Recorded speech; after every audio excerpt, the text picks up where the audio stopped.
I believe it was the second year of me being a regional.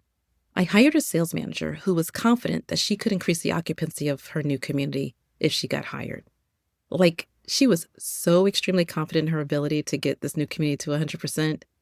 I don't think I've ever hired anyone quite like her before. She had this dog determination, and she was an eager type A personality. So all I had to do was really tell her, give her directions, and give her a goal, and I could really consider that goal done. She thrived, like really thrived on challenges, and no one could stop her. And one thing I remembered about her was that she was so engaged in the training, and she always asked a lot of questions, a lot. But I will tell you this, in doing so and being that diligent, she figured out a way to navigate through any and all of the challenges within the community and outside the community to achieve that 100% within a reasonable early amount of time. We were just like, wow. And this is a community that was in an emerging competitive market, meaning new competitors were coming in. So once she received that 100% occupancy and we all cheered her on and her team, because no one does it in silo, she asked me intently because she was always on high intensity. I'm saying that you can't see my hand up above my head, but when I say this woman was intense, it was almost like scary intense, right? But she said, well, now what? I achieved 100%. What do I do now? And I said, as we all celebrated her and this milestone, and reassuring her, by the way, that she was a superstar because she thrived on not only achieving her goal, but also basking in positive reinforcement and recognition. What I replied to her, you know what? You achieve the goal of every community in this company. This is the goal. And you did it so well. I says, however, you didn't reach the golden grail. The golden grail of senior living is to set up your pipeline so you have no lost revenue days. So she said, well, exactly what is that? And how do I do it? And she was so funny. And I said, it is when you start a wait list for the families who are inquiring, who are interested in moving in, and you keep them engaged. And then when a resident moves out, you move the new resident in the very next day.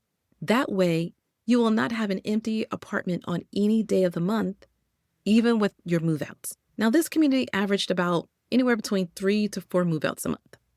But I saw the determination in her eyes, and we started to plan for the execution of what was going to be required and the coordination of her team and with the resident and the families and the physicians to do the proper paperwork for all of this and more. I'm promising you, it's a job. But she was the type of person who absolutely thrived on this type of stuff. And this amazing woman not only achieved it for the first time within the next month, which she was not only happy about achieving, but her inner peacock was really was showing. But she did it again and again and again and again, 9 times over. Do you hear me? 9 straight months. My sales manager maintained 100% in a 42-unit community in an emerging competitive market with no lost revenue days. She was simply amazing. And it's important to remember that many owners and operators and sales managers forget that being full today does not mean you'll be full tomorrow. Turnover is inevitable. Residents pass away. They move to higher levels of care. They move closer to family. It's not if you'll have a resident turnover, it's when. And if you don't have a pipeline of new residents and families interested who are ready to move in when a room opens, you're going to scramble every single time. Well, that's what we're going to talk about today. How to build a wait list and nurture prospects so that you stay full even when turnover happens. And we're going to talk about how to create a pipeline that keeps your community occupied long term, how to stop scrambling and start planning. I'm going to share with you the tactics and the strategies to make all of this happen. And by the way, yes, if you're wondering, she not only got a raise, but she also got a promotion. Hi, I'm Tiffany Hill Allen, and welcome to day 20 of our 21 days All Things Senior Living Marketing series. Let's dive in. Welcome to Start with Occupancy, the podcast for senior living owners, operators, and sales professionals. Hi, I'm Tiffany, marketing strategist and former corporate baddie who got tired of producing results for Wall Street and wanted to make a change on Main Street. I provide quick tips, idea nuggets, and case studies to help you with proven sales, marketing, and business development strategies along with leadership concepts, so that you can inspire change, impact lives, and improve outcomes for the aging, their families, and your teams.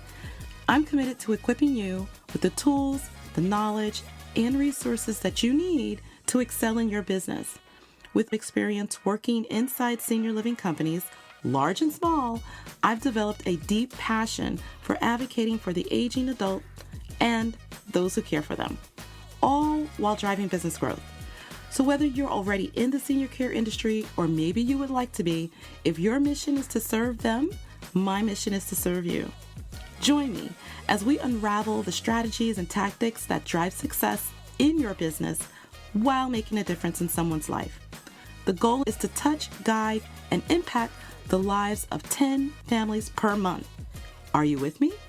It's time to be inspired, gain practical tips, and own your future. Here's what I see operators and salespeople do all the time. They stop marketing when they hit 100%. They don't track their inquiries from families, and this is more on the operators and small assisted livings than I see this thing, because in corporate, we track everything, but not tracking the inquiries from families who aren't ready yet.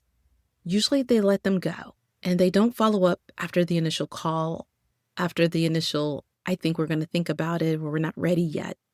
They don't invite the prospective resident to events at the community when they're full.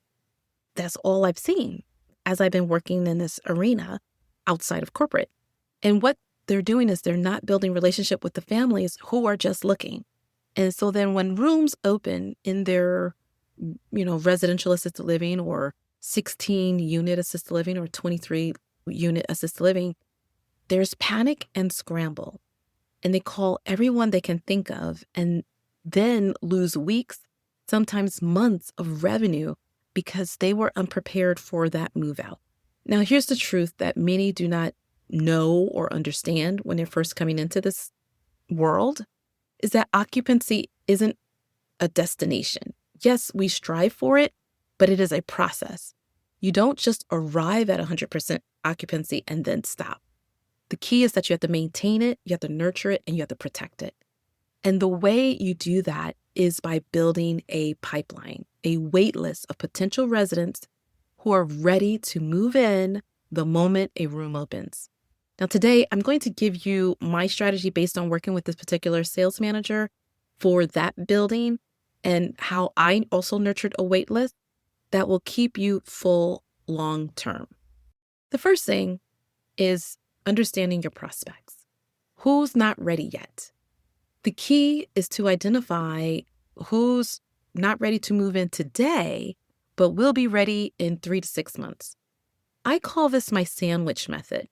The current people I was working with is the one side of the sandwich, the bread on that one side. The future for the month, based on historical data and trending metrics, is the bread on the other side. That tells me who's going to call in, how many on average calls in, how many people I typically convert. It would tell me, what I could expect. So I would have the people I'm already working with and the people that are coming in for that month.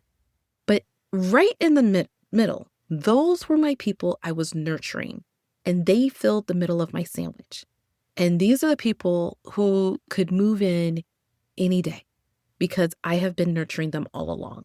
So when we project our projections for the month, I'm looking at who I'm actually working with right now to move in and who on average would come into the system. And then there was always that one in the middle. And here's the important thing to remember. Not every inquiry is ready to move in immediately. Some families are just looking, and that is okay. Some are just planning ahead. Congratulations, that is also okay. Some are waiting for a specific event, like maybe selling of a house, working through family dynamics, a health decline that they're waiting for. those sometimes are your just lookings.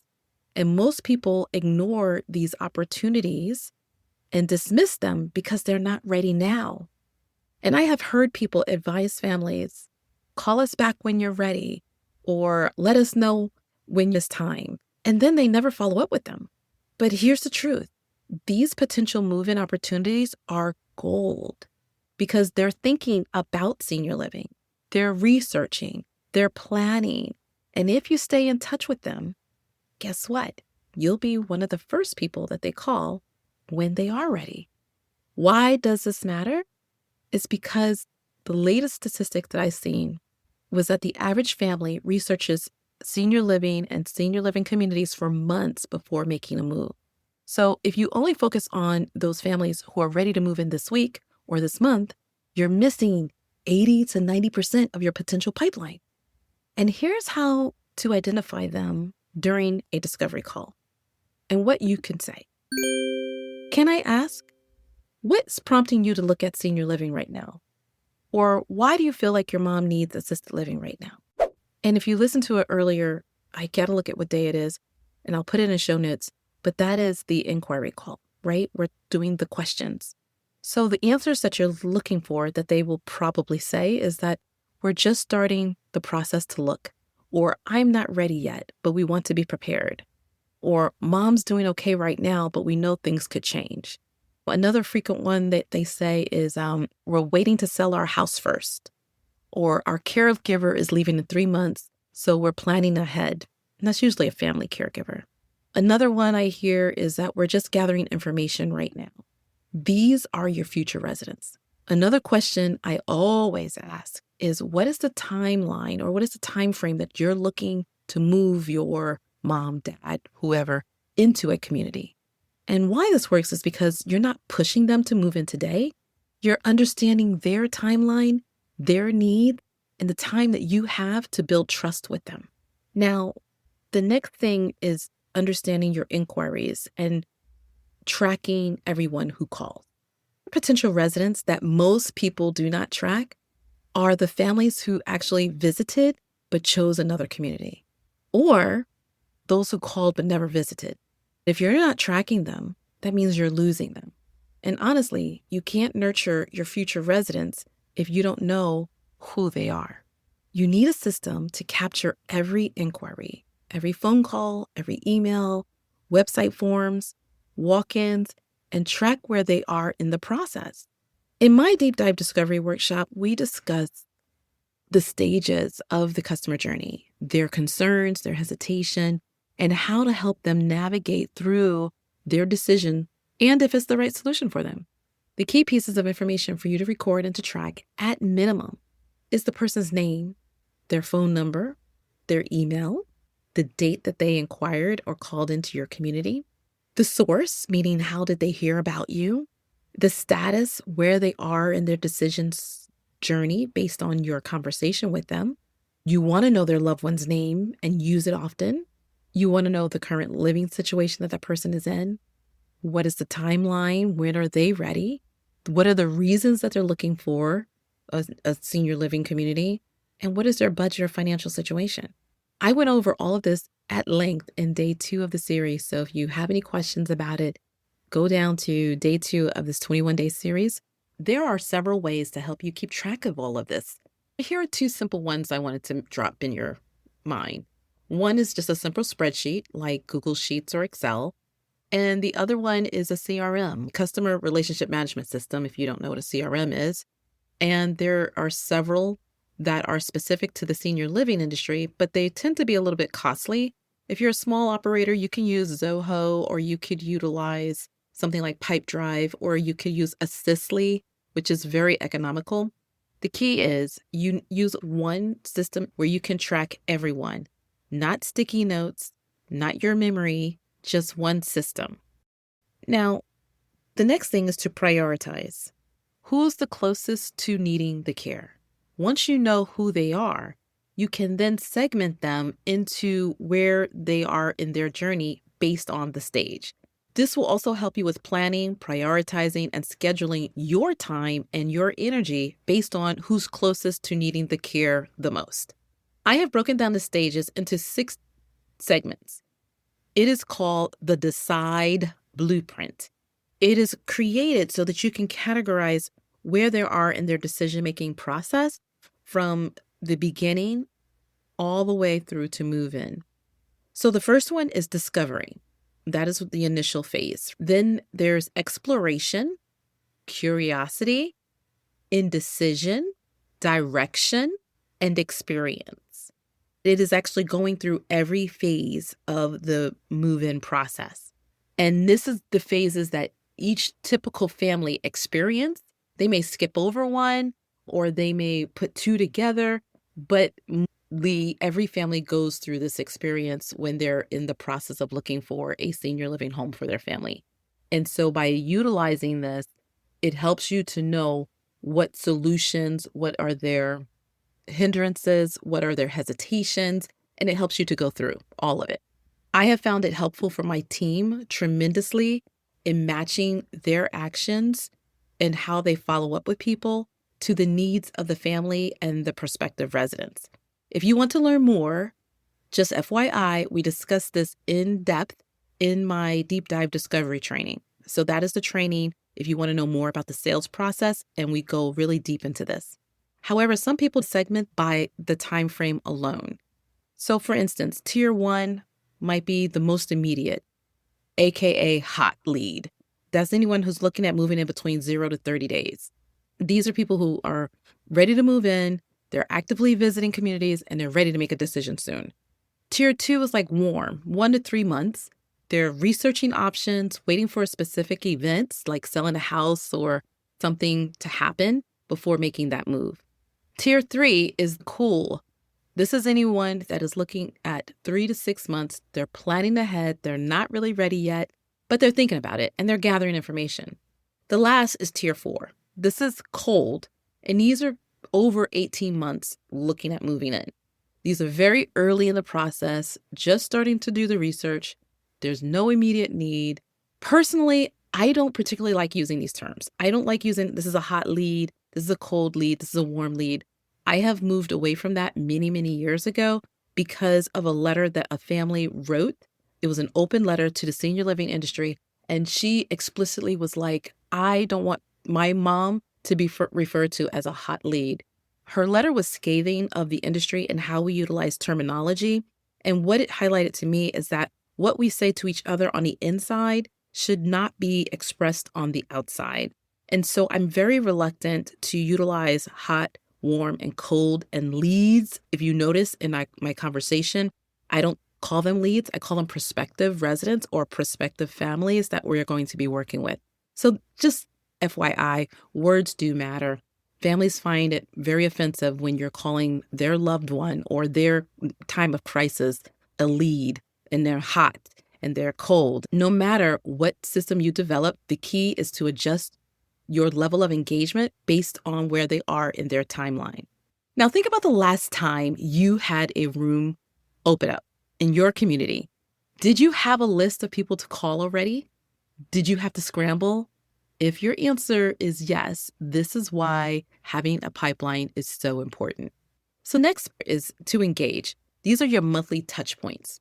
Have you ever heard of the saying, out of sight, out of mind? If you have, then you know what it means. If you don't stay in touch with your future residents or their family, they will forget about you. And when they're ready to move in, they'll call the community they remember the most and not you.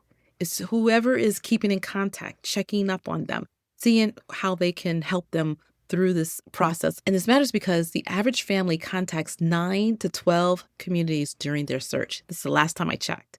So if you're the only one who stays in touch to educate them, to engage with them, to guide them, you'll be the one that they decide to choose.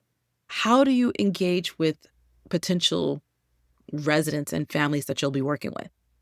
Number 1 is the touch point, right? Your very first touch point should be like a thank you call within 24 hours after they have come in to see you if they visited, or even after the initial discovery call.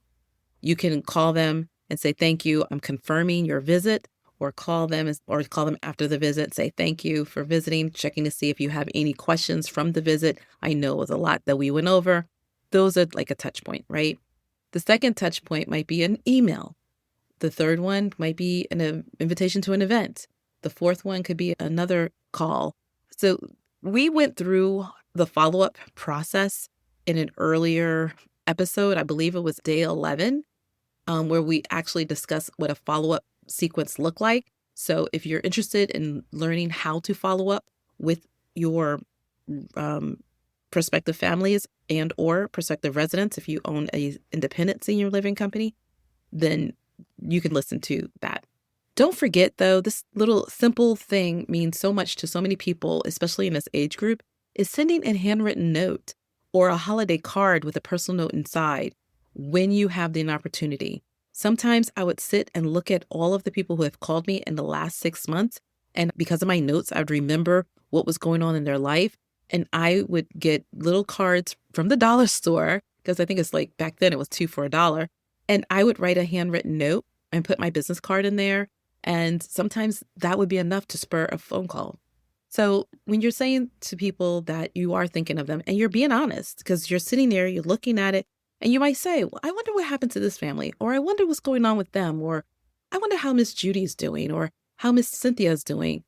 And you send that little personalized note, it means a lot to people. The idea is that you're saying, we're here when you're ready.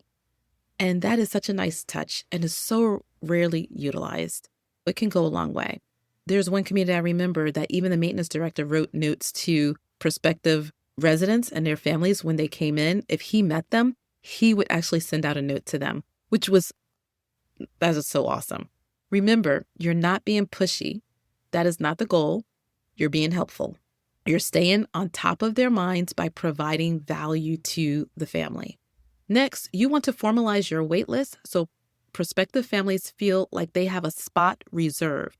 When you're full, families assume that they can't move in, so they stop thinking about you. But if you have a wait list, they feel like they are in line. They feel like they have a spot reserved. They are more likely to wait for you instead of choosing another community, especially when you put it down on paper and you take a deposit. A wait list creates urgency and commitment. It makes people feel like they're a part of something exclusive. And it gives you a pool of people to call when your room comes open. So here are the first steps of building that. Number one, you want to create a fully refundable waitlist depositor form and decide on an amount that would hold their spot. For us, it was $500. Some people do $1,500. It just depends on what you decide that you want. I would suggest that you hold it in a separate account so that you can issue a refund at any moment's notice, because when somebody says that they want their waitlist money back, you have to give it back to them. So if it's in a separate account that is not commingling with your other stuff, we used to advise people that their checks will be issued to them and received within 7 to 10 days after canceling their deposit or requesting to be taken off of the wait list. The things that you want to include in this form, because I know that's what you're asking and thinking, is the name, the phone number, their email, their loved one's name, the preferred room type, might be the room number, the preferred move-in date or range of dates, their budget range, and any special needs or requests. Step 2 of that is to explain the waitlist process. So here is some of the verbiage that we used. Right now, we're at full capacity, but I'd love to add you to our waitlist. Here's how it works. When a room becomes available, I'll call everyone on the waitlist in the order that they signed up. You'll have 48 hours to decide if you want to move forward with moving your loved one in. If you do, we'll hold the room while we complete the assessment and the rest of the paperwork. If you're not ready yet, we'll contact the next person and keep you on the wait list for the next opening.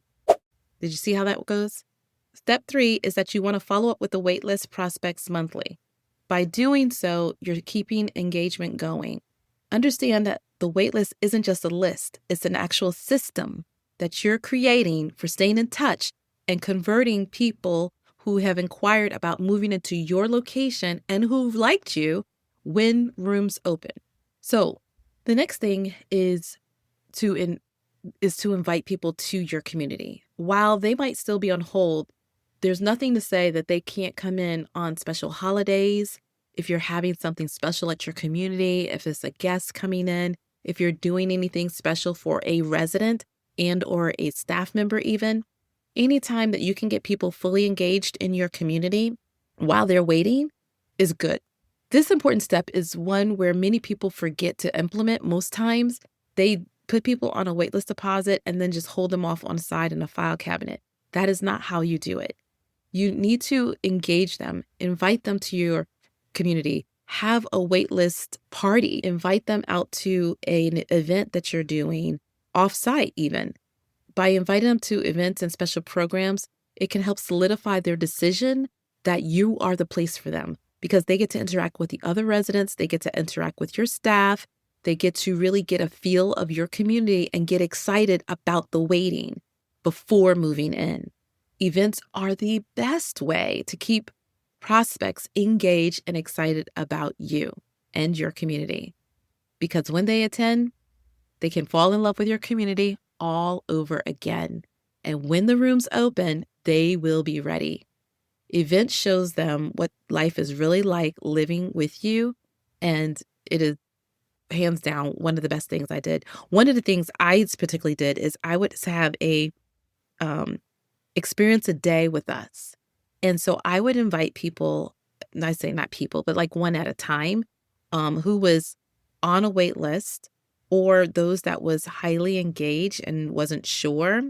And I would say, experience us for a day. And I would have them come in at 10 o'clock all the way till 3 o'clock or 4 o'clock, where they can actually have lunch, hang out with some of our residents. We would have an event on that particular day, like maybe clowns coming in or pet therapy or whatever have you. And they get to experience our community for the day. And that really, really worked. So these are just some ideas that you can do to help keep people engaged. The next part is to nurture. How do you continue nurturing that relationship so that it gives you an opportunity to personalize their experience? The community that stays in touch the longest is the community that has the greatest opportunity for move-ins or for future family influencer referrals. And you understand what a family influencer is. Whoever that POA is or whoever is leading the charge will tell their friends and their colleagues about you. So when you keep them engaged through nurturing and wowing them, your opportunity for referrals grows and increases. I have a list of 20 ways to nurture a prospective resident or their family that will be available after the series. So DM me 20 ways, and that way I will know. So I look at all my DMs, whether it's on Facebook, Instagram, wherever, even on my YouTube channel. So definitely in the comment section, write 20 ways, and that way I will get it out to you. The final stage in this process is to convert your waitlist prospects into move-in residents when a room opens. Therefore, when a room opens, you need to move fast. Call your waitlist prospects immediately in the order of priority. Help them to understand the urgency needed at this time for their decision to move forward, especially since you have other families also waiting. You also have to move fast with the assessment and the paperwork. It may require more from your team to get the room ready quickly and the assessment done and the rental agreement signed and the physician paperwork delivered and to make this all happen seamlessly, but it can be done. And if no one on your list is ready, then expand your outreach. If you have gone through your wait list and no one's ready to move forward, that's okay too. That means, okay, I got to hit the ground running. And so you want to promote the fact that you have a rare opportunity and opening of your highly occupied community, and you want to make that exclusive. Post it on social media that a room just became available. Call us today. Email your entire prospect list of people that's not on your wait list. Call families who have visited but did not move in. Reach out to your referral partners and let them know, hey, we have been 100% for the last 6 months and we just had an opening available. By doing that, it shows other people want to live with you and they stay with you. And so this opportunity may not always be available. If they want to have that quality care that your community provide, they need to move fast. Now, just so that you know, I also had a wait list at my community when I was a sales manager in a community. And my community was always highly occupied. So we weren't always 100%, but we were always in between 94, 93 to 98, sometimes 99.4%. I always ran a wait list. You don't have to be full in occupancy to build a wait list. Hint, hint. So anyone who says that they're not ready now, you can build it right away. One of the ladies who deposited to be on my list lived in a different state, but wanted to move closer to her daughter and her family after her sick husband, who was on hospice, passed away. It was 9 months of nurturing, checking to see how she was doing, asking if there was anything that we could do from afar as a community to help support her. And when he did pass away, she moved in. She said it felt so seamless, like we were family already, because we had been talking back and forth. That is what nurturing does when the intention comes from the heart and the process is implemented with precise execution. And she was one of my most memorable residents for so many reasons. I'm not going to go over now, but she even came with her own stripper pole. She had it installed because she had a scooter and was paralyzed on one side of her body. And so she used that pole to scoot herself over onto her scooter from her bed. It was, when I say classic, she was such a classic person, so funny, so unconventional, but it was one of my most memorable waitlist depositors that I was able to help nurture and move in. I will never forget her. I loved her so much. That's the power of a waitlist. That's the power of staying in touch with prospective residents and families, even when you're not full. If you have followed along through this episode, you will see that the acronym for this process is pipeline. Wink, wink. You'll see it in the show notes. So let's go over some practical tips to help you build and nurture your waitlist. Tip number 1 is don't stop marketing when you're full.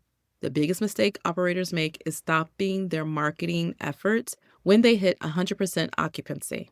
The things you want to keep doing: answering your inquiry calls with urgency, inviting prospective residents and families to your events and your community. You want to continue posting on social, and you want to send out monthly emails to your professional referrals. Build relationships with your referral partners. So when you're ready to pull the lever and tell them that you have an availability, they will be your champions to say to a family, they don't have availability all the time. They are really good. They will push a family towards you. Why this works is because you're building a pipeline for when turnover happens, and I promise you it will happen. Tip number 2 is create a waitlist VIP experience. Make your waitlist feel special. Some examples of this might be to have a welcome to the waitlist packet of information about your community, about what's going on in your community or with your staff. Invite them to exclusive waitlist only events that you put on for them.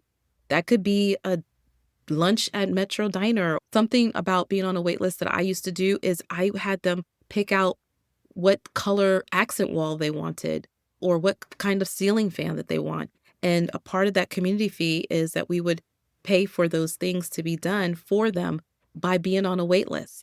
Send them monthly updates on their waitlist position. This makes people feel like they're a part of something exclusive and that they're more likely to wait for instead of choosing another community.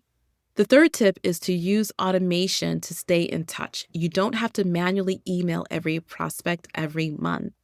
Use automation to your advantage through email marketing platforms like MailChimp or Constant Contact, with your CRM systems. If you're utilizing some of the newer CRM systems, they have automation built in.